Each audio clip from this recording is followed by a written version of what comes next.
We'll consider here shift up and down.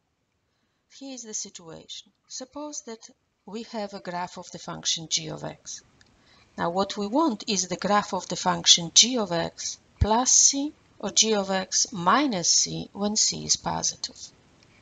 Now if I were to make the table of values for that function g of x plus or minus c, I could use the same axis as for the function g of x, but the value of y that will result will be either increased by c if we use plus c in the formula, or will be decreased by c if we have a minus c in that formula.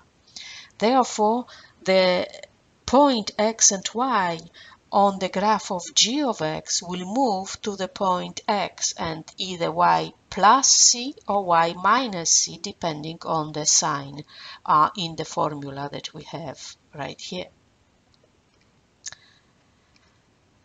So if I want to obtain the graph of the function f of x equal x squared minus 3, I can think about this function as the function f of x equal g of x minus 3, where g of x is x squared, and therefore with c equal 3, this means that to obtain the graph of the function f of x, I need to shift the graph of g of x 3 units down.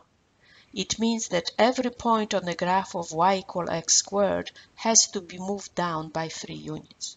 So let's start with the points that I already have on the graph of y equal x squared. This is point -2 and 4. The unit in my system here is 1 squared. So if I want to move that point down by 3 units, it means I have to move the point -2, 4, 3 units down to the point -2 and 1. So this graph goes by 3 units, this point goes by 3 units down. The point -1 and 1 again moves 3 units down, 1, 2, 3, to the point -1, -2. Point 0, 0 will move to the point 0, -3. Point 1, 1 will move to the point 1 and -2, and point 2 and 4 will move to the point 2 and 1. And I would do that with every other point on the graph, resulting in the same shape, only different position.